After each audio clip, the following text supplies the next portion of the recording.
Hey there. Welcome back to Scary Times. The clock just struck midnight, and there's something unsettling about tonight's atmosphere. I've got some terrifying tales that'll make you question every shadow in your room. If you enjoy getting scared, with us, hit that subscribe button and join our haunted family. Now turn off your lights, put on your headphones, and let Scary Times guide you through tonight's collection of spine-chilling stories. My name is James Lin. 3 years ago, I was a resident physician in the emergency department of Taipei Medical Center, one of Taiwan's most prestigious hospitals. I had worked hard to get there. Grueling years of medical school, countless sleepless nights studying, and the pressure of being the first in my family to become a doctor. My parents sacrificed everything for my education, moving from our small fishing village to the city when I was 10. Medicine is the noblest profession, my father would always say. You will help people when they're most vulnerable. I believed that. I truly did. Growing up in Taiwan, my grandmother often told me hospitals were places where the veil between worlds was thinnest. The spirits of those who haven't accepted their death linger there, she'd warn while lighting incense at our family altar. As a medical professional, I dismissed these as old superstitions until I worked the night shift. I lived in a small apartment near the hospital, just a 10-minute walk away. The building was old, with temperamental plumbing and paper-thin walls, but it was all I could afford on a resident's salary. My routine was simple. Wake at 5, work until 11 at night, sleep, repeat. On rare days off, I'd call my parents or meet friends from medical school for bubble tea, though those occasions became increasingly rare as my residency progressed. It was late on a Wednesday night when everything changed. I had just finished a 16-hour shift. The emergency room had been chaos. 3 car accidents, 2 heart attacks, and countless minor injuries. My scrubs were stained with blood and antiseptic, and my eyes burned from exhaustion. I was heading to the locker room when Dr. Chen, my attending physician, called out to me. "James, could you help me with something?" His eyes were bloodshot, and he looked even more exhausted than I felt. "There's a patient on the 12th floor whose medical record needs immediate updating, but I have an emergency surgery. Could you take it up for me?" I glanced at my watch. 1:45 a.m. The hospital at night always made me uneasy. The fluorescent lights cast strange shadows, and the normally bustling corridors became eerily silent. But I couldn't refuse my attending's request. "Sure, no problem," I said, taking the heavy red medical folder. "Thanks, just leave it at the nurse's station," Dr. Chen said hurriedly before walking away. I headed toward the elevator and pressed the up button. While waiting, I noticed the hospital's night lighting was dimmer than usual, and the light at the end of the corridor was flickering. My grandmother would have said this was a sign. Flickering lights attract wandering spirits. I pushed the thought away. The elevator doors opened to an empty car. I stepped in and pressed the button for the 12th floor. After the doors closed, I felt an inexplicable unease. I looked down at the medical folder in my hands, which read, "Wang Meiling, female, 68, terminal lung cancer." The elevator slowly ascended, the numbers changing from 1 to 2, then to 3. Suddenly, when it reached the 6th floor, the elevator stopped without warning. The lights flickered several times, then returned to normal. I pressed the 12th floor button repeatedly, but the elevator remained stuck. The doors opened. To a pitch-black corridor, I hesitated, then decided to switch to another elevator. Just as I was about to step out, I heard the sound of a wheelchair rolling from deep within the corridor. Strangely, I couldn't see anyone. The sound grew closer, but the corridor remained empty. I quickly pressed the door close button. As the doors slowly closed, I glimpsed a shadowy figure moving toward the elevator from the depths of the corridor. The elevator suddenly started again, this time going directly to the 12th floor. When the doors opened, I sighed with relief. The 12th floor corridor was brightly lit, and the nurse's station was staffed. I walked quickly to the station and handed the folder to the duty nurse. "This is the medical record Dr. Chen asked me to bring up," I said. The nurse looked at me with confusion. "Wang Meiling. She passed away yesterday. Her records should be in the morgue." A chill ran through me. What? But Dr. Chen just asked me to bring this up. The nurse opened the folder and pointed to the last page. Look, here's the death certificate. Time of death was 3:20 p.m. yesterday. I looked down and saw she was right. What was even more chilling was that at the signature line on the death certificate was my name, James Lin. But I had never seen this patient, much less signed her death certificate. That night after returning home, I couldn't sleep. My mind kept replaying the signature on that medical record. It was definitely my handwriting, but I absolutely had not signed it. Even more disturbing, why would Dr. Chen ask me to deliver a deceased patient's record to the ward? The next Torsend, I arrived at the hospital earlier than usual, determined to ask Dr. Chen for clarification. But when I brought up the previous night's events, he looked confused. What medical folder? I didn't even see you last night, Dr. Chen said. I went straight home after my shift yesterday. I didn't schedule any surgeries. I felt dizzy. But that red medical folder caused Wang Meiling's. Wang Meiling? Dr. Chen frowned. I don't remember any such patient. Are you sure it was me who gave it to you? I didn't know how to respond. Was I hallucinating from exhaustion? But the medical folder had felt so real, and the nurse on the 12th floor had confirmed its existence. Over the next few days, I tried to put the incident behind me and focus on work, but inexplicable things began happening in the hospital. Sometimes, I would hear the sound of a wheelchair rolling down the hallway, but when I turned to look, there was nothing there. During night shifts, I often felt someone watching me from behind, but whenever I turned around, I saw only an empty corridor. A week later, I was on night duty again. The emergency room was unusually quiet, with only a few minor cases. Around 3 a.m., what Taiwanese called the ghost hour when the boundary between worlds is thinnest, I went to the break room to rest. Just as I was about to fall asleep, I heard someone calling my name. Dr. Lin. Dr. Lin. The voice was soft, as if coming from far away. I opened my eyes, but the room was empty. Thinking I had imagined it, I was about to close my eyes again when I heard footsteps outside the door. I got up and opened the door to see a nurse with her back to me, pushing a wheelchair toward the elevator. Strangely, someone seemed to be sitting in the wheelchair, but I could only make out a blurry outline.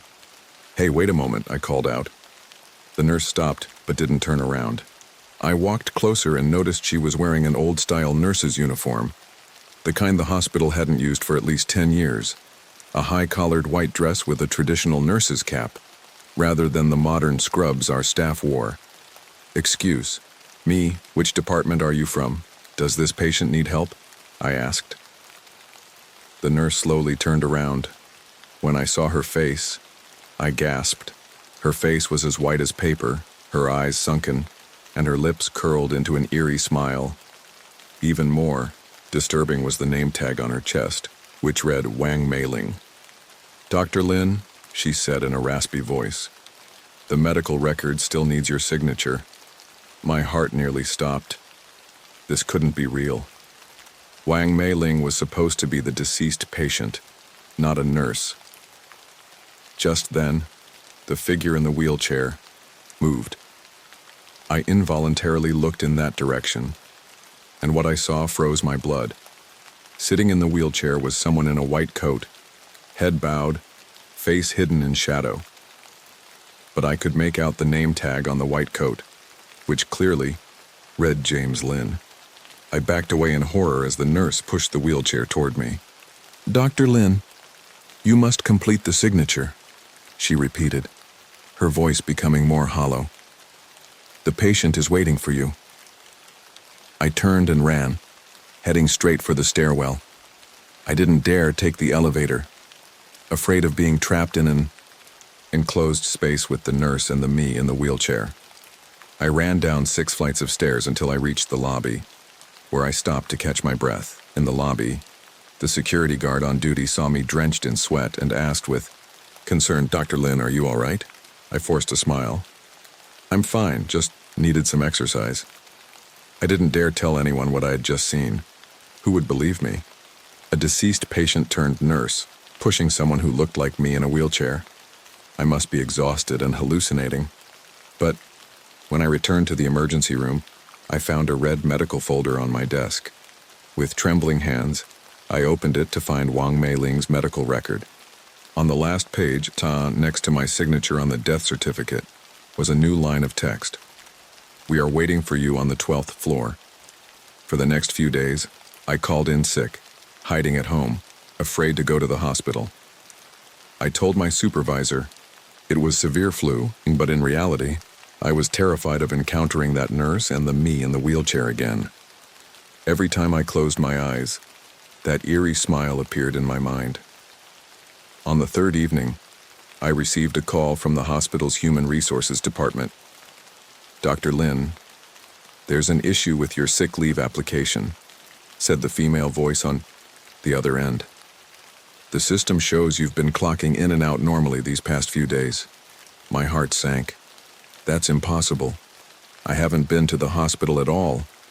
But the system shows you've been punctually clocking in and out every day, and even worked the night shift yesterday.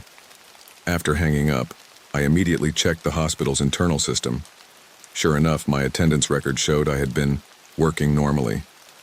Even more disturbing, there were several medical records with my signature on them, all completed. During my supposed sick leave, I needed to go back to the hospital to figure out what was happening. But I didn't dare go at night, deciding instead to visit the next morning when the hospital would be busiest. The next day at 9 a.m., I arrived. At the hospital, the bright sunlight and the bustling main hall made me feel somewhat safer. I went directly to my supervisor to explain that I had indeed been on sick leave and that the attendance record must be wrong. My supervisor looked at me with concern. James Masson, are you okay? You look haggard. I forced a smile. Just a bit of a cold.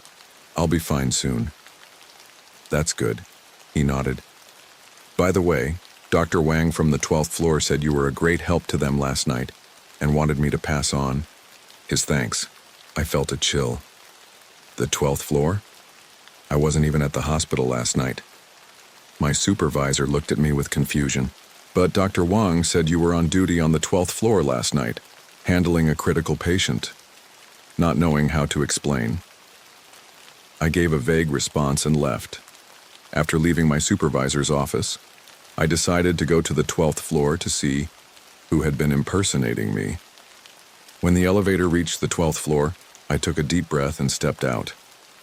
The 12th floor during the day was normal, with nurses and doctors bustling through the corridors and the sounds of television and conversation coming from the rooms.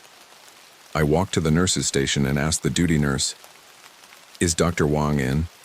"I'm Dr. Lin." The nurse looked up at me with a puzzled expression. "Dr. Lin? But didn't you just leave?" My heart raced. "What do you mean?" "You were here doing rounds half an hour ago and just left," the nurse said. "You specifically instructed that no one should see Wang Meiling's medical record." I felt dizzy. "Wang Meiling, isn't she already..." "Already what?" the nurse asked. "Already discharged?" I changed my words. The nurse shook her head. "No, she's in room 1215. You just went to see her." I couldn't believe my ears. Wang Meiling was still alive, and I had just visited her? I had to see for myself. I quickly walked to room 1215, pushed open the door, and saw an elderly woman lying in bed, connected to numerous tubes, with a ventilator helping her breathe. A red medical folder hung on the chart holder at the foot of the bed. I approached the bedside and checked the patient's name tag. Wang Meiling, 68 years old. This was the deceased patient, but she was clearly alive. Just then, the patient suddenly opened her eyes and stared directly at me. Her gaze was empty and cold, and her lips curled into the same eerie smile as the nurse I had seen. "Dr. Lin," she said in a raspy voice, despite wearing an oxygen mask. "You've finally come."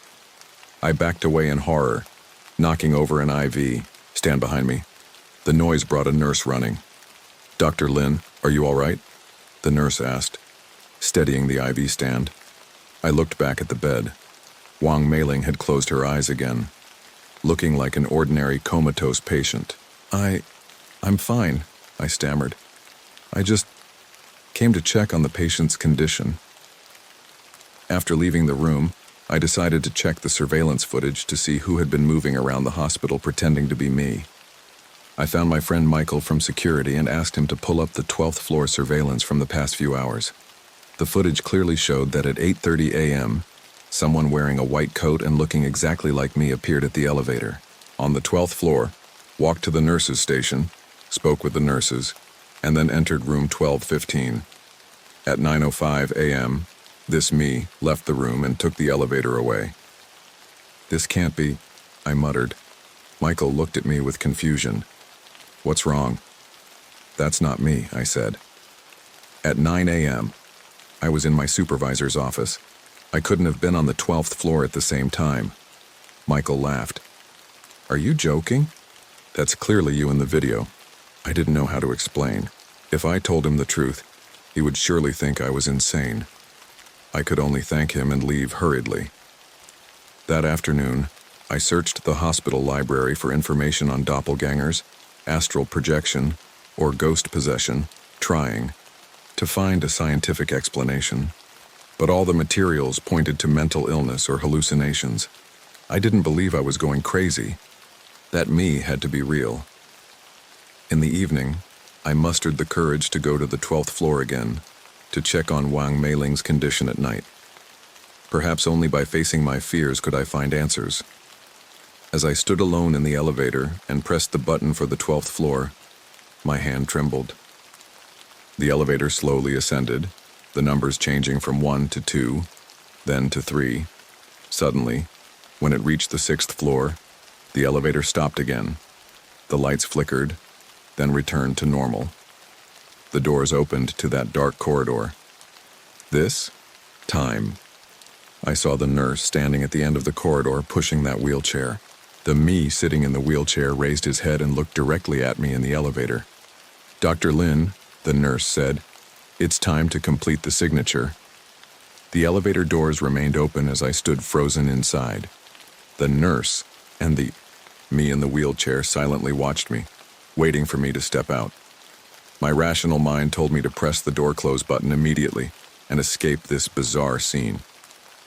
But some inexplicable force compelled me to move forward, as if my body was no longer under my control. The moment I stepped out of the elevator, the corridor lights suddenly dimmed, and the air was filled with the smell of disinfectant and an indescribable decay. Who are you? I asked the nurse with a trembling voice. Why do you have Wang Meiling's name tag?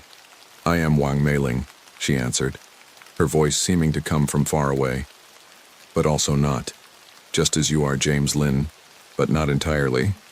I turned to the me in the wheelchair. Then who are you?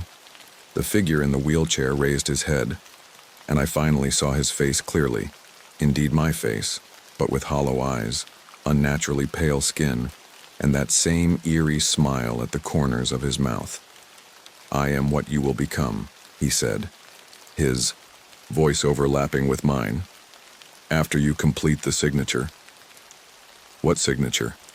Why must I sign? I asked, my voice shaking with fear. The nurse took a folded paper from her pocket and handed it to me. This is the handover form. Every doctor on night duty must sign it. I took the paper and unfolded it. It was densely filled with names, each with a date beside it. I recognized several names, all doctors who had worked at this hospital, some who had left, and some who were reportedly deceased. At the bottom of the paper was a blank line with my name and today's date next to it. What is this? I asked. These people, they were all doctors on night duty. The me in the wheelchair explained. They all saw things they shouldn't have, knew things they shouldn't know, just like you. What things? The hospital's secrets, the nurse said, about the boundary between life and death. In this building, that line is much blurrier than you imagine. My grandmother's words echoed in my mind. Hospitals are where souls linger when they're not ready to move on. She would burn spirit, Money during the Hungry Ghost Festival, sheets of paper currency meant for the afterlife, saying it helped lost souls find their way. I had always thought it was just tradition, but now I thought about everything that had happened in the past few days. Wang Meiling's medical record, the mysterious clock-in records, the me and the surveillance footage. Suddenly, a terrifying thought crossed my mind. Is Wang Meiling dead or alive? I asked. Both, the me in the wheelchair answered. Like many in this hospital, death doesn't always mean the end. Sometimes, it's just another form of existence. The nurse stepped forward. Dr. Lin, time is running out. You must make a choice. Sign or what? Or become the next Wang Meiling, she said. Forever lingering between life and death, unable to leave this hospital. I looked down at the paper, the pen somehow already in my hand. I only needed to sign my name on that blank line, and everything would be over. But I knew that once I signed, something irreversible would happen. Just then, the elevator doors opened again, and a janitor pushing a mop bucket stepped out. He looked at me, then at the corridor, with a confused expression. Doctor, who are you talking to? He asked. I turned to look at the nurse and the me in the wheelchair, but the corridor was empty and with only dim lights and long shadows. You don't see them? I stammered. The janitor shook his head. There's only you here. I looked down at the paper in my hand and found it had transformed into a blank medical form. The janitor, seemingly accustomed to doctors' strange behavior in the hospital, didn't ask further questions and simply pushed his mop bucket toward the other end of the corridor. As he passed by me, I noticed his name tag, Michael Zhang, cleaning department. This name triggered a memory. I had seen this name somewhere. Yes, on that list. Michael Zhang was the third to last signature, dated 3 years ago. Wait, I called out to him. Mr. Zhang, how long have you been working at this hospital? He stopped and turned to look at me with a strange expression. A long time, doctor. Longer than you might imagine. Just then, his image seemed to flicker. I saw his skin turn pale, his eyes sink in, and that familiar eerie smile appear at the corners of his mouth. You haven't signed yet, Dr. Lin, he said in that hollow voice. But you will eventually. Everyone does. I turned and ran toward the elevator, frantically pressing the button. When the doors finally opened, I jumped in and desperately pressed the button for the first floor. As the elevator descended, my heart felt like it would burst from my chest. I didn't know if what I had just seen was a hallucination or reality, but I knew one thing. I had to leave this hospital as quickly as possible. When the elevator reached the first floor, I rushed out and headed straight for the exit. But just as I was about to reach the doors, a security guard stopped me. Dr. Lin, where are you going? Your night shift isn't over yet. I looked at my watch. It was only 10 p.m. Still 8 hours before the end of my shift. But I couldn't stay here any longer.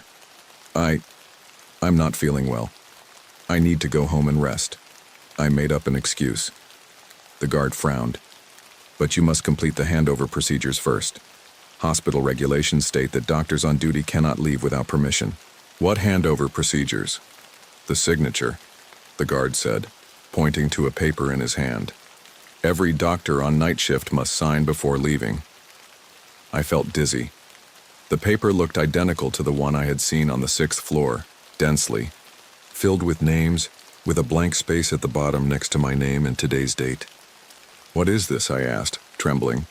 Just routine, the guard smiled. Sign it and you can go. As I looked closely at the guard, I noticed his name tag, Wang Ming. This name was similar to the janitor's, and his face slowly turned pale. His eyes sank in, and his lips curled up. I pushed past him and ran out of the hospital doors. The night outside enveloped everything, with streetlights appearing dim and distant through the fog. I didn't dare look back, just kept running until the hospital was no longer in sight. Back home, I locked all doors and windows, then collapsed on the floor, trying to make sense of everything. What was happening in that hospital? Who were those people? Why did they all want my signature?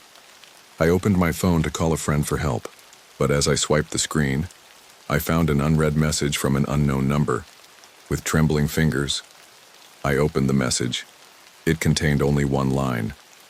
The signature is just a formality. Dr. Lin, you are already one of us. Attached was a photo, a red medical folder on my desk, open to a page that clearly showed my signature. That was 3 months ago. I resigned from the hospital and moved to another city, trying to forget those horrifying experiences. I told myself it was all hallucinations caused by stress and fatigue, just illusions produced by my brain under extreme exhaustion. I found a job at a clinic in the new city, and life gradually returned to normal. During the day, I could convince myself that those experiences were just nightmares. But whenever night fell, especially between 1 a.m. and 3 a.m., what my grandmother called the ghost hour, when the veil between worlds is thinnest, I would wake up startled, feeling someone watching me from beside my bed. Yesterday, I received a letter from my old hospital. There was no sender on the envelope, but I immediately recognized the red hospital logo. I hesitated for a long time before finally opening it. Inside was just one piece of paper, a work transfer notice, and reassigning me back to the original hospital as the night shift chief resident. At the bottom was my signature and dated 3 months ago, the day of my last night shift. I know I never signed such a document, but what terrified me more was that the notice stated my new position would begin tonight. Just now, my doorbell rang. Through the peephole, I saw a uniformed courier standing outside with a small package. "Dr. Lin, your uniform and ID card," he said through the door. "The hospital requires you to report for duty at 11 p.m. tonight." I didn't open the door, just quietly backed away. The courier waited for a moment, then left the package at my doorstep and departed. I know I won't open that door, nor will I report for that non-existent position. But on some level, I also know this is just temporary resistance. Because, deep down, I understand that the blank space on that list will eventually be filled with my name. As I write these words, the sky outside is beginning to darken. My phone screen lights up with a new message. "Dr. Lin, the elevator is ready for you." I look up at the window and see those familiar figures across the street. The nurse in uniform, Wang Meiling, pushing a wheelchair with the white-coated me sitting in it. They are looking at my window, waiting. And I know that no matter where I run, the hospital elevator will always open for me, and that signature form will always be waiting. Because in the hospital's world, the boundary between life and death has long been blurred, and I have already become part of that boundary. I hear the sound of a wheelchair rolling outside my door. I know my night shift is about to begin. 3 in the morning. The sound of rain tapped against the iron window frames of the old apartment building, like countless tiny fingers searching for a way in. I lay in bed, staring at the yellowish water stain on the ceiling that seemed to be slowly spreading under the dim streetlight. This was my 3rd month in this top-floor studio apartment, suspiciously cheap, but for someone like me who had just moved from southern Taiwan to work in Taipei, finding such accommodation was already fortunate. The temperature in the room seemed colder than outside. I pulled the blanket tighter, yet still felt a chill creeping up my spine to the back of my neck. This wasn't the first time. Since last week, every night around this time, the room would become unnaturally cold, even in the stifling heat of June. It's probably just poor ventilation in this old building, I tried to convince myself, though deep down I knew it wasn't that simple. Yesterday, returning from work, I met old Zhang from the 3rd floor in the stairwell. He was one of the few residents willing to talk to me, probably because he too was from out of town, and understood the loneliness of being new to the area. "Young Chen," he began hesitantly, his fingers unconsciously rubbing the wooden prayer, beads wrapped around his wrist. "Have you noticed anything strange in your room?" Those prayer beads weren't just jewelry. They're a traditional Buddhist charm for protection that many elderly Taiwanese carry, especially those who believe in the old ways. I thought about the inexplicable cold at night and the occasional sound of running water from the bathroom, but ultimately just shook my head. Nothing special, just gets a bit cold at night sometimes. Old Zhang's eyes flickered, as if considering whether to tell me something. In the end, he just patted my shoulder. If you hear any sounds or see anything, don't acknowledge it. Especially at midnight, never look in the mirror. I just smiled then, dismissing his warning as an old man's superstition. Back home in Tainan, my grandmother had similar beliefs. Mirrors as portals to the spirit world, capable of trapping souls or allowing entities to cross over. But I'd left those rural superstitions behind when I moved to the capital. Or so I thought. Now, lying in this unnaturally cold room, his warning echoed in my mind. The landlady was a middle-aged woman in her 50s, who always wore a commercial smile but never looked me in the eye. On the day I signed the lease, she repeatedly emphasized several house rules. No burning joss paper in the room, no washing clothes late at night, and no touching any items that previous tenants might have left behind. Joss paper is for the dead, she had said matter-of-factly. Burning it inside attracts hungry ghosts. And washing clothes after sunset is bad luck. The water spirits might follow the dripping water into your home. At the time, I thought these were just normal rental regulations dressed up in traditional superstition, but now they seemed unusually specific. The clock on my bedside table showed 3:33, the dead hour, my grandmother would have called it, when the veil between worlds is thinnest. I turned over, trying to fall back asleep. Just then I heard it, a faint sound of running water from the bathroom, as if someone was washing their hands. I distinctly remembered checking that the faucet was turned off before going to bed. I held my breath, trying to convince myself it was just the sound of pipes. But then came the sound of footsteps from the direction of the bathroom, slow and heavy, as if someone was dragging wet feet toward my bed. My heart raced and sweat soaked my back. The footsteps stopped right outside my door, followed by a spine-chilling silence. I kept my eyes tightly shut, not daring to move an inch, hoping it was all just my imagination. However, the sound of the doorknob slowly turning proved that this was all too real. The sound of the turning doorknob was unnervingly clear in the silent night. My breath caught in my throat, fingers gripping the sheets tightly as I stared at the slowly rotating metal handle. I was certain I had locked the door before going to bed. The knob turned all the way, but the door didn't open. Instead, I heard a faint sobbing sound, like a woman trying desperately to suppress her cries. Outside my room, an invisible visitor seemed to be standing there. The sobbing continued for a few seconds. Then came the footsteps again. Wet, heavy footsteps, slowly, retreating from my door back toward the bathroom. The sound of running water resumed, clearer this time, like someone washing their hair. I lay motionless in bed until dawn broke, thinking of my mother's warnings when I told her I was moving to Taipei alone. The city is different, she had said. People live too close together, strangers stacked on top of strangers. Sometimes things linger in places where too many lives have intersected. The next morning, I dragged my exhausted body to work. In the elevator, I met the college student Lynn, who lived on the second floor. She was scrolling through her phone and gave me a slight nod when she saw me. We weren't familiar, but in this building where hardly anyone interacted, such a greeting was already considered friendly. "You look tired," she suddenly said, eyes still fixed on her phone screen. "Yeah, didn't sleep well last night," I replied vaguely. She looked up, studying me seriously for the first time. "You live in the top floor unit, right?" I nodded, noticing a flash of unease in her eyes. "Have you noticed anything strange?" she asked in a lowered voice. I hesitated, unsure whether to share last night's experience. "It gets very cold at night sometimes, and..." I paused. "Sometimes I hear water running." The elevator reached the ground floor and the doors opened, but Lynn didn't immediately step out. She bit her lip, seemingly struggling with whether to tell me something. "That room," she finally said, "was previously occupied by my friend's senior. She committed suicide in the bathroom." The landlady repainted and rented it out again after just 1 week. Many people thought it was inappropriate. My heart sank, the sounds of water and footsteps from last night echoing in my mind.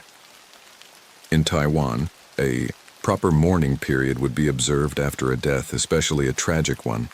The space would need to be cleansed, rituals performed. To rent it out so quickly was not just disrespectful, it was asking for trouble. Why did she? I asked, my voice shakier than I expected. Lynn shook her head. No one knows exactly why, but before she died, she told my friend she was seeing strange things in that room and hearing crying. The landlady said she had mental issues, but she didn't finish her sentence, instead handing me a piece of paper with her phone number. If anything happens, you can talk to me. That day at work, I couldn't concentrate. My colleagues noticed my distraction, but I just blamed it on lack of sleep. During lunch break, I couldn't help but search online for news about my apartment building.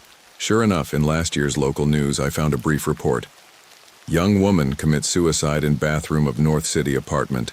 Mental health issues suspected. The report didn't mention the specific address, but the timing matched what Lynn had told me. Returning to the apartment after work, I met the landlady in the lobby by the mailboxes. She was sorting through some letters and gave me that familiar commercial smile when she saw me. Young Chen settling in well? She asked, her gaze drifting elsewhere. It's okay. I hesitated, then decided to test her. Except sometimes at night. I hear some noises. The landlady's hands paused briefly, then continued sorting the mail. Old buildings have noisy pipes, that's normal. It's not just the pipes. I observed her reaction. Sometimes it sounds like someone walking around. She finally looked up, meeting my eyes with a coldness that made me shiver. Young Chen, the lease clearly states that some things are better left unquestioned. If you're uncomfortable, you're welcome to move out anytime. Though don't expect your deposit back. Her attitude confirmed my suspicions about the building, but my financial situation wouldn't allow me to move out immediately. I had spent nearly everything I had saved from my part-time jobs during college just to make the move to Taipei.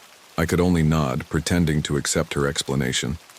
Back in my room, I found the bathroom light on, though I was certain I had turned it off before leaving that morning. Entering the bathroom, I saw a thin layer of fog on the mirror, clunky as if someone had just taken a hot shower. More strangely, I detected a faint scent of jasmine perfume, the old-fashioned kind that only women of my grandmother's generation would use. I stared at the mirror, noticing something moving within the fog. I reached out to wipe the surface, and just as my fingers were about to touch the glass, a blurry female face suddenly appeared in the mist, a pale face with an eerie smile. I stumbled backward, nearly falling. When I looked again, only ordinary. Condensation remained on the mirror, the face gone without a trace. But I knew I had definitely seen something. That night I kept all the lights on and sat on the bed, afraid to sleep. Around 3 a.m, the water sound started again, clearer than the night before. Then came the footsteps. Wet footsteps, slowly moving from the bathroom toward my door. I held my breath, watching as the doorknob began to turn again. This time the door slowly opened a crack, and a cold draft seeped through. I could sense something standing outside, watching me, through that narrow opening. Through that crack in the door, I couldn't see anything, but I could feel a gaze penetrating the darkness, piercing my soul. The room's temperature plummeted, my breath forming white mist in the air. The crack widened slowly as my heart threatened to burst from my chest. Just as the door was about to open completely, my phone suddenly rang, the shrill tone shattering the night's silence. The door immediately stopped moving, then quickly slammed shut, accompanied by an angry growl. With trembling hands, I answered the phone. It was a wrong number, and the caller hung up immediately. This random interruption may have saved my life. For the next few days, I could barely function normally, drowsy at work during the day, then too afraid to sleep when I returned to my room at night. I began searching forums and social media for information about the apartment building, finally finding some clues on a paranormal discussion board. Someone mentioned that 10 years ago there had been a death in this building, a young woman found dead in the top floor bathroom, apparently having committed suicide by slitting her wrists. More disturbingly, before her, an elderly woman had died from a fall in the same bathroom. The two incidents were less than 3 years apart, with the same landlady in both cases. Even more chilling was a reply from someone who had lived on the third floor of the building, saying he often heard crying and water sounds from the top floor at midnight. Once, when he got up to use the bathroom at night, he saw in the mirror a reflection that wasn't his own, an old woman standing behind him, staring directly at him. He moved out of the apartment the very next day. I contacted Lynn and arranged to meet at a coffee shop near the apartment. She was more nervous than I expected, constantly looking around as if afraid of being followed. "My friend's senior, the girl who lived in your room before," she said in a hushed voice. "She told my friend before she died that she saw an old woman in the bathroom mirror, always standing behind her. At first she thought it was her imagination, but later the old woman started talking, saying it was her room and demanding she leave." "Did she tell the landlady?" I asked. Lynn gave a bitter smile. "Yes, but the landlady just said she was hallucinating from exhaustion and threatened that if she spread such stories, she would have to move out immediately and forfeit her deposit. So yes, she couldn't take it anymore and chose suicide." Lynn's eyes moistened.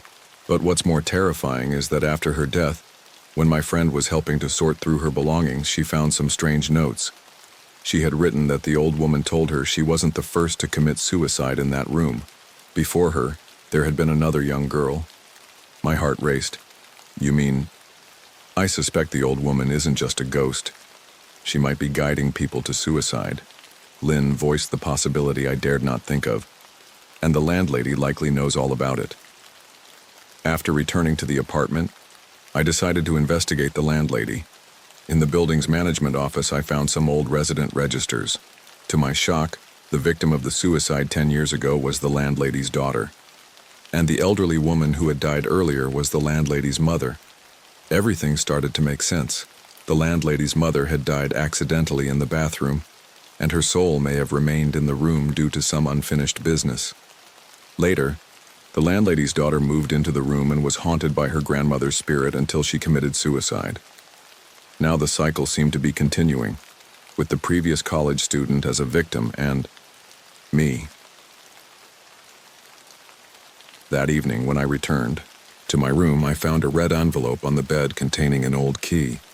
In Taiwanese tradition, red envelopes usually contain money and are given as gifts during holidays or special occasions. They symbolize good luck and ward off evil spirits. But this one contained only a key. I was certain there had been nothing on the bed when I left that morning, and my door had remained locked. The key looked ancient, possibly designed for some old-fashioned lock. As I was examining the key, water suddenly started running in the bathroom, louder than ever before. I froze, watching as the bathroom door slowly opened, steam seeping through the crack, accompanied by that familiar jasmine perfume scent. I knew I should run, but some force kept me immobile. A pale figure emerged from the bathroom, a young woman in a white dress with obvious cut marks on her wrists, the blood congealed into black streaks.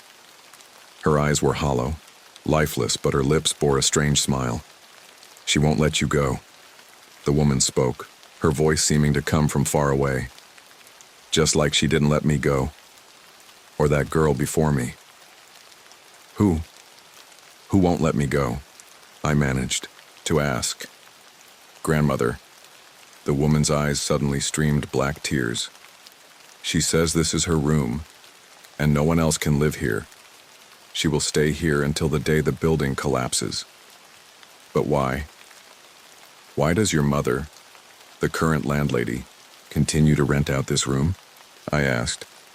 The woman's smile widened, becoming more distorted. "Because she hates me, hates everyone. She knows what grandmother's spirit will do, and she's using grandmother to punish those she believes don't deserve to live."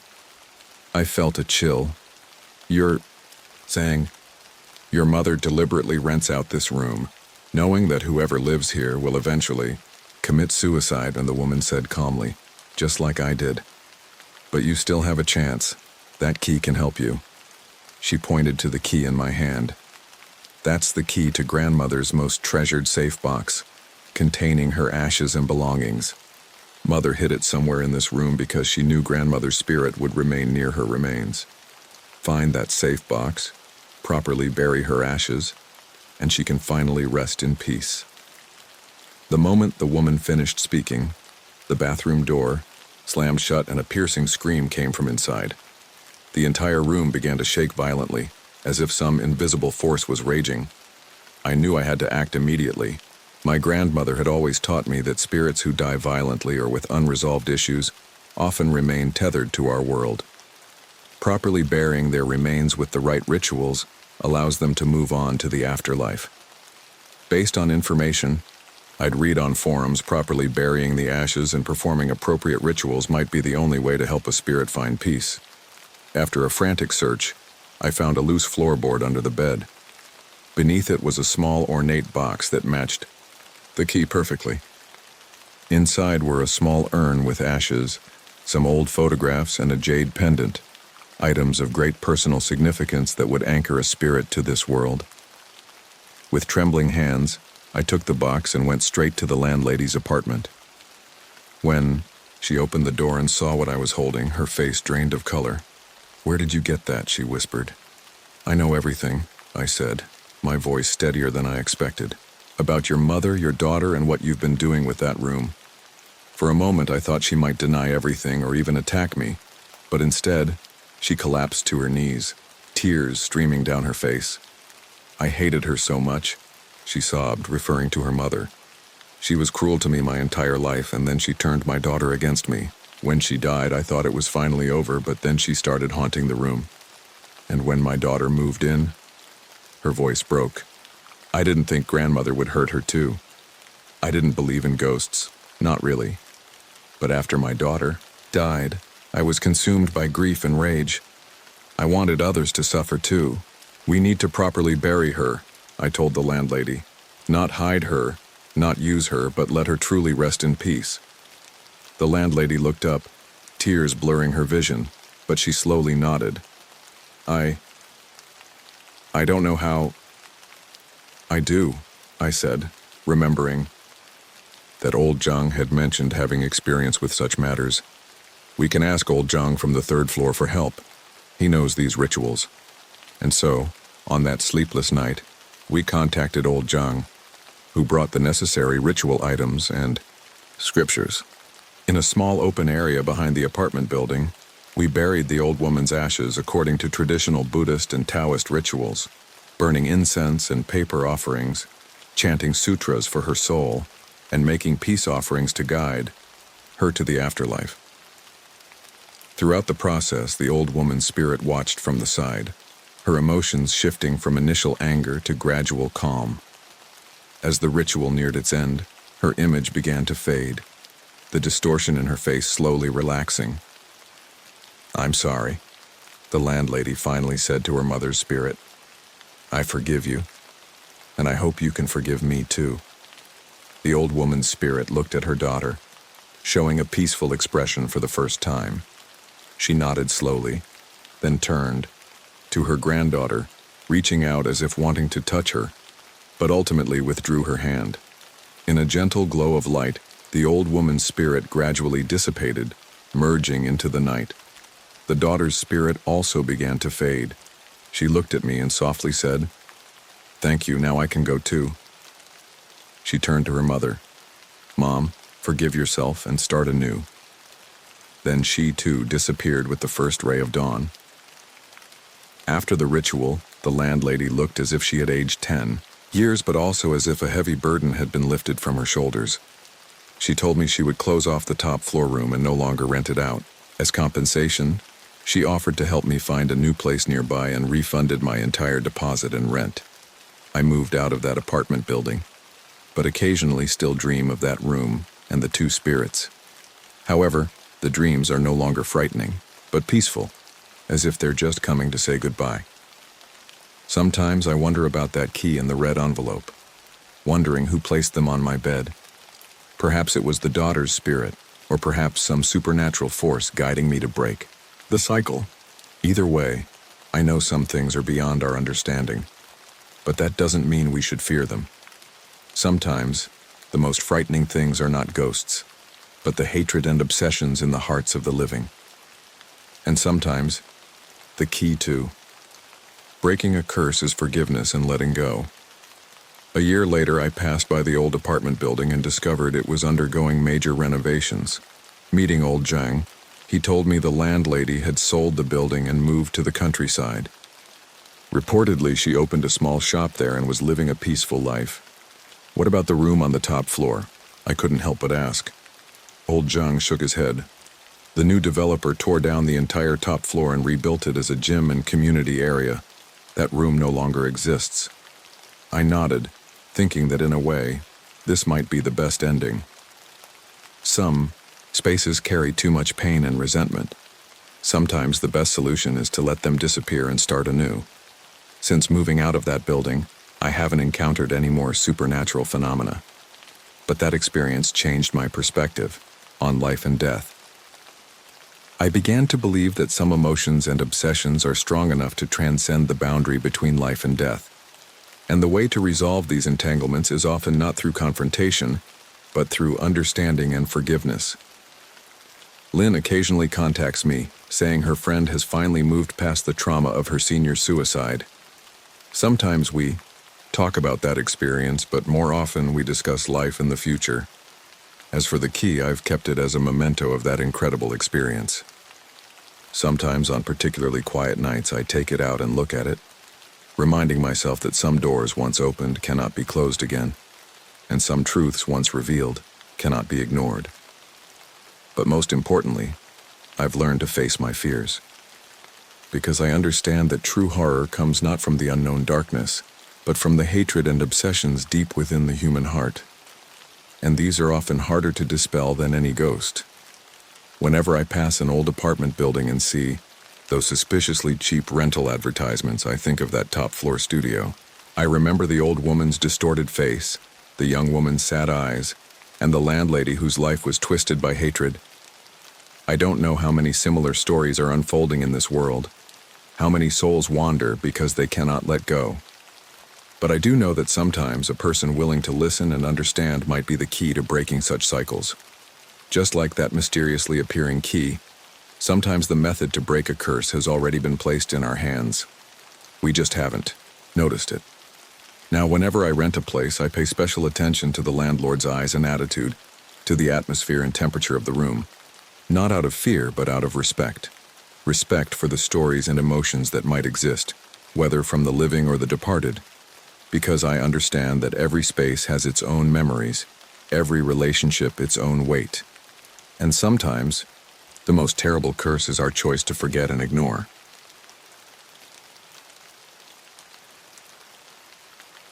The night was pitch black as I stood outside the rusted fence of the abandoned psychiatric hospital on the outskirts of Shanghai. My flashlight beam cut through the darkness, illuminating the crumbling facade with its broken windows and peeling paint. Built in the 1970s during China's rapid modernization period and abandoned after a devastating fire 20 years ago, this place had become something of a legend among urban explorers like myself. "Jin, are you absolutely sure about this?" Xiaoliang whispered behind me, his voice quivering slightly. "My grandmother would say we're disturbing restless spirits. She'd burn incense for a week if she knew we were here." I chuckled, adjusting my camera equipment. Your grandmother's superstitions aside, this is exactly the content that gets views. Remember our goal? 100,000 subscribers by next month. As content creators specializing in urban exploration videos, Xiaoliang and I had built quite a following online.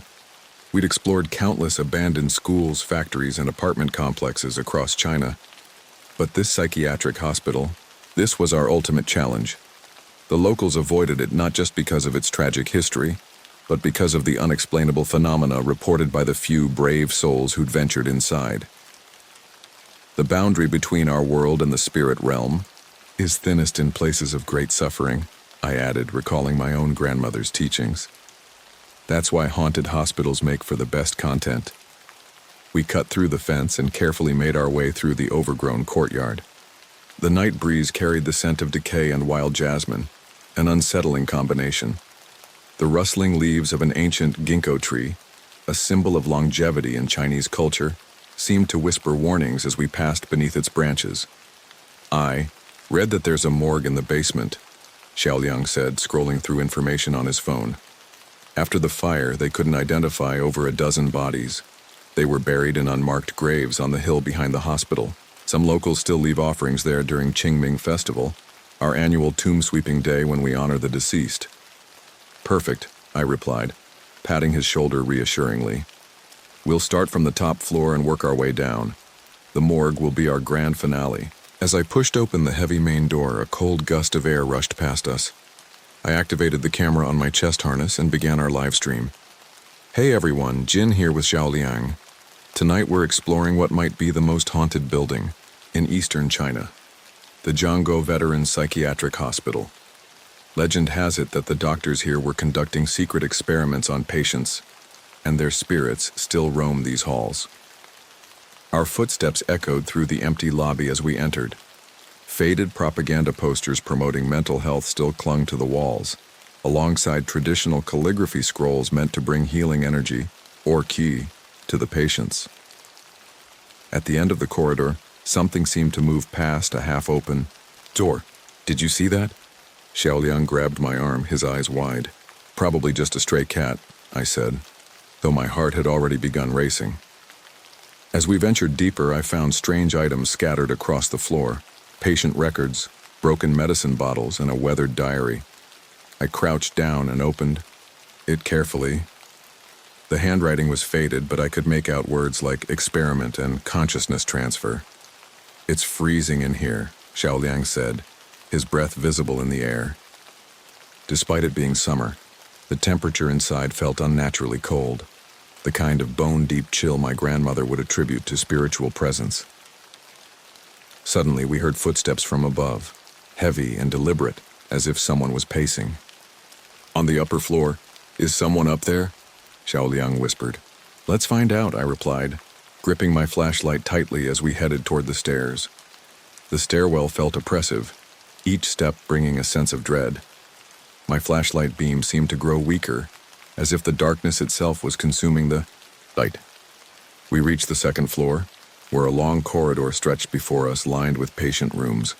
Moonlight filtered through a window at the far end, casting eerie shadows across the floor. The room numbers were still visible, painted in both Arabic numerals and traditional Chinese characters. Maybe we should split up, I suggested. Cover. More ground? Absolutely not, Xiaoliang insisted. Haven't you watched any horror movies? Splitting up is how people die. We chose the right corridor and entered the first room. Inside was a rusty hospital bed and a small photo frame on the bedside table. The photograph showed a young woman with a gentle smile. Strange that they'd leave personal items behind during evacuation, Xiaoliang noted. I picked up the frame and examined it closely. To my shock, the date stamp indicated it was taken last year. This can't be right, I muttered. The hospital has been abandoned for decades. A sudden chill ran down my spine. When I looked back at the frame, the girl in the photo had vanished, leaving only a blank space. Jin, look! Xiaoliang pointed at the wall, his voice trembling. Written there in fresh ink were the characters, Buyao Darao Woman, which translates to, Don't disturb us. Someone's playing a prank, I said, trying to sound confident despite my shaking hands. We quickly left the room and continued exploring. At the end of the corridor, we found a door with a special lock and a sign reading, Special Treatment Room, in both Chinese and English. This looks important, I said, trying to push the door open. Xiaoliang pulled a small crowbar from his backpack. Let me try. The lock gave way with a harsh screech. Inside was a spacious room with a surgical table at its center, surrounded by strange equipment. Photos on the wall documented some kind of experimental procedures. What are these? Xiaoliang pointed to a row of glass jars containing unidentifiable specimens. As I moved closer to examine them, I felt suddenly dizzy. The specimens appeared to be human tissue, labeled with numbers and dates. some from after the hospital's official closure. We should leave. Xiaoliang tugged at my sleeve. The door suddenly slammed shut, and the lights flickered before plunging us into darkness. In the silence that followed, I heard a soft voice near my ear. "You shouldn't have come here," I frantically switched on my flashlight, pointing it toward the door. There stood a young woman in a hospital gown, the same one from the photograph. Her face was deathly pale, her eyes hollow, but her lips formed an unnatural smile. "Xiaoliang," I called out, but when I turned around, he was gone. The woman approached slowly, leaving wet footprints with each step. "Did you find my diary?" she asked, her voice echoing as if coming from far away. I backed away until I hit the wall. "What diary?" "The one that contains the truth," she said, stopping just before me. "They did terrible things here, experiments that violated both body and soul.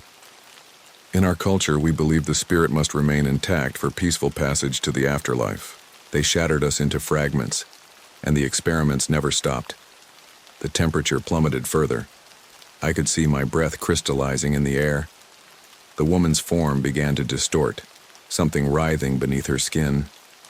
"Save us," she whispered, before dissolving like ink in water. The door creaked open and Xiaoliang's voice called from the corridor. "Jin, where are you?" I rushed out to find him standing there, looking confused. "Where did you go? I've been searching everywhere." "I was in this room the whole time," I said, bewildered. "That's impossible. I just checked that room. It was completely empty." We exchanged glances, both recognizing the fear in each other's eyes. "Let's check the basement and then get out of here," I suggested, trying to keep my voice steady. The stairs to the basement were narrow and steep, each step producing an ominous metallic groan. The air grew thick with the smell of mold and chemicals, making me nauseous. My flashlight dimmed further as if surrendering to the darkness. "Is your camera still recording?" Xiaoliang asked. I checked the equipment on my chest and found it dead. "The battery's drained? That's impossible. I charged it fully before we left." The basement was vast, divided into several sections. We first entered what appeared to be a dissection room with a stainless steel table at its center and various medical instruments hanging on the walls. "This must be where they prepared bodies for burial," Xiaoliang whispered. "In traditional Chinese belief, the body must be properly prepared for the soul to find peace in the afterlife. Otherwise, it might become a wandering ghost, forever restless." I nodded, my throat tight with apprehension. "Look over there." I pointed to a row of drawers built into the wall. "Body storage." We approached cautiously. I pulled open one drawer. It was empty, but a putrid smell wafted out. "Jin, come see this," Xiaoliang called, standing before a bulletin board covered with photos and documents. The materials detailed patient treatments that looked more like torture. Some patients were bound to beds, expressions of agony frozen on their faces. The documents described consciousness separation experiments and something called field generation. "What happened in this place?" I whispered. Suddenly, a low humming sound filled the basement, and all the lights flickered on, bathing everything in harsh fluorescent light. "How is this possible?" Xiaoliang looked around in terror. "The power should be disconnected." In the stark light, we saw bloodstains on the walls, scratch marks on the floor, and a pile of bones in the corner. Most horrifying of all, the previously empty drawers were now open, each one occupied by a figure in a hospital gown, faces obscured by long hair, bodies unnaturally still. "We need to get out." I grabbed Xiaoliang and ran for the exit, but the door wouldn't budge. "Someone's trapping us here." Xiaoliang pounded on the door, panic evident in his voice. The figures on the drawers began making strange sounds, a low, rhythmic chanting that grew steadily louder. "What are they saying?" Xiaoliang asked, trembling. I listened carefully and realized they were singing a children's counting rhyme but with disturbing lyrics. "Little doctor comes to play, patients lined up every day, those who listen get to stay, those who don't will fade away." I spotted a small door in the corner marked emergency exit in faded characters. "Over there."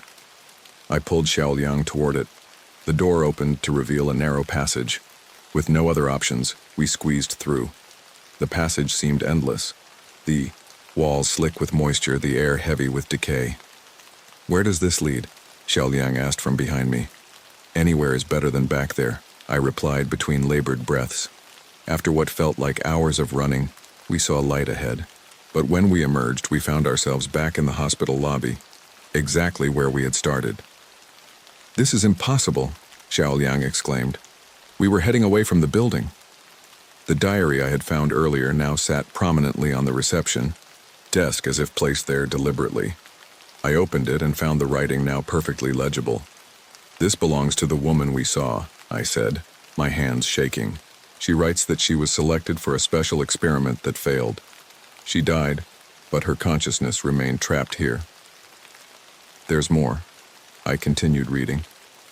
"The hospital fire wasn't an accident. It was meant to cover up these experiments. But they continued underground, hidden from the world." "What kind of experiments?" Xiaoliang asked. "Consciousness transfer," I read aloud. "They were trying to separate human consciousness from the body and transfer it to another vessel. Most experiments failed, scattering consciousness fragments throughout the hospital like hungry ghosts, what we call gai in Chinese, without proper rites or offerings to guide them onward." As I spoke, we began hearing footsteps and whispers from every direction, as if the entire hospital had awakened. "We have to leave now." Xiaoliang pulled me toward the main entrance. But when we pushed open the door, instead of the courtyard, we found another long corridor lined with patient rooms. "We're trapped," I realized with growing horror. No matter which direction we took or how long we walked, we kept circling back to familiar areas of the hospital. Time itself seemed distorted. My watch had stopped at midnight, the moment we entered. "We're caught in some kind of loop," I told Xiaoliang, "just like the woman described. Consciousness trapped within the hospital walls." "What do we do?" he asked, his face pale with fear. I thought about the diary's contents and had a realization. The diary mentioned a control room in the deepest part of the basement. There might be a way to end this there. We found another staircase, steeper, and descending deeper than before. At the bottom stood a heavy metal door marked "Restricted Area." "This is it," I said, pushing the door open. Inside was a circular room dominated by a massive machine surrounded by monitors and control panels. The machine emitted the same humming sound we'd heard earlier, with data streaming across the screens. "What is this?" Xiaoliang asked in amazement. "Some kind of consciousness manipulation device," I said, examining the readouts. "And it's still active." "You finally arrived," came a voice from behind us.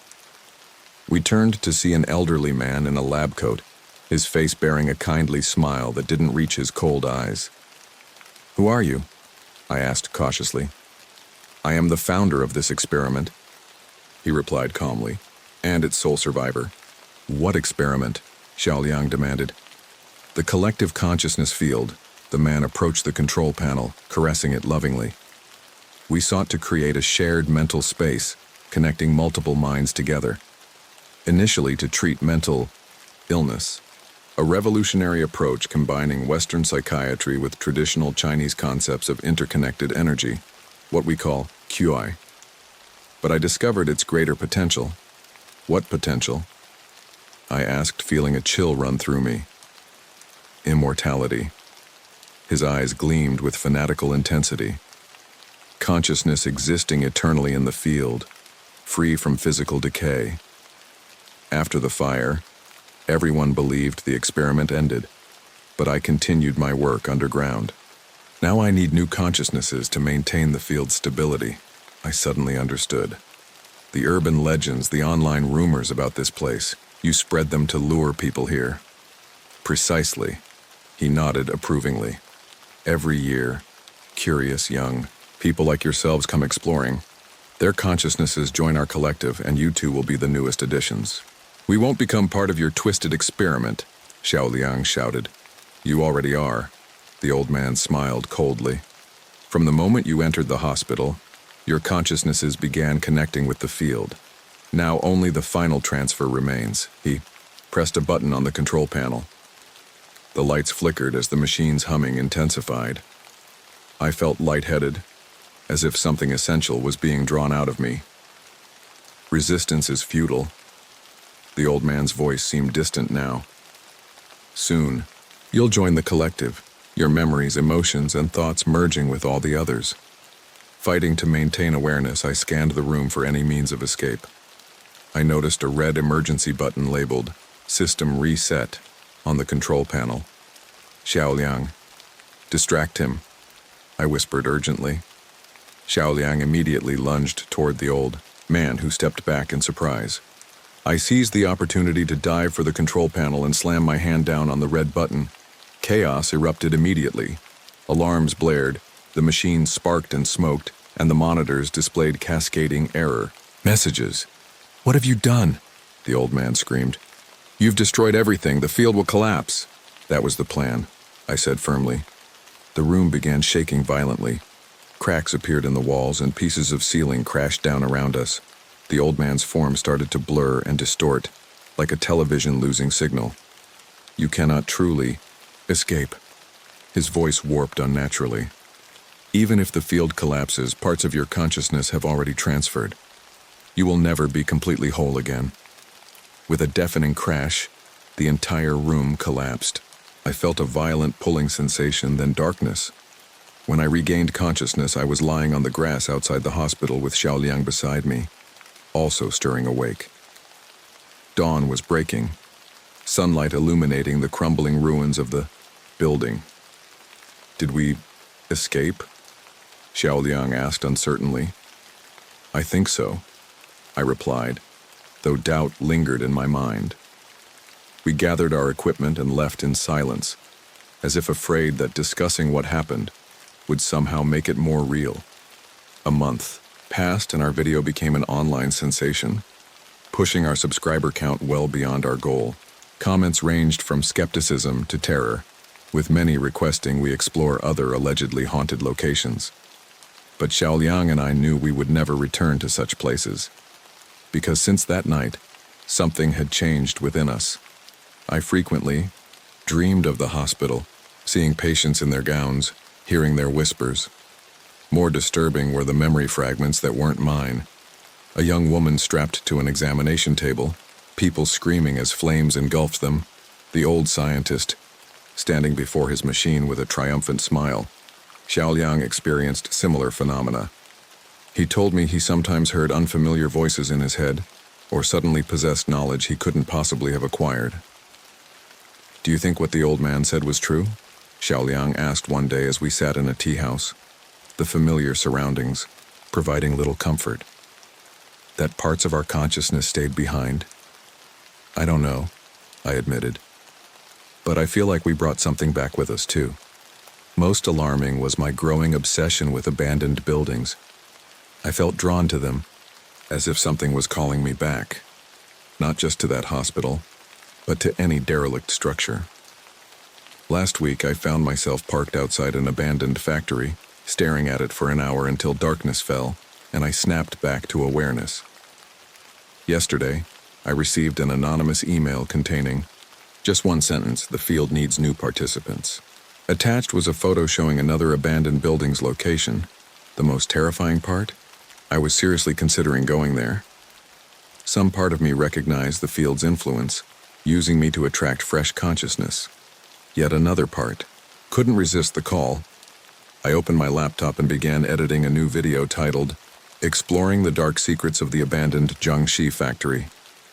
At the end, I included the exact coordinates and invited viewers to join me. As I uploaded the video, I realized I had become part of the cycle.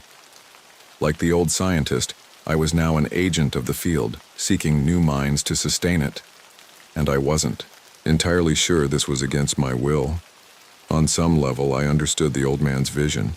Becoming part of a collective consciousness offered a form of immortality that even the most elaborate ancestral worship couldn't provide. Shutting down my computer, I caught my reflection in the darkened screen. For just a moment, I thought I saw my eyes flash with someone else's awareness, my lips curving into the old man's smile. The cycle never ends. It mere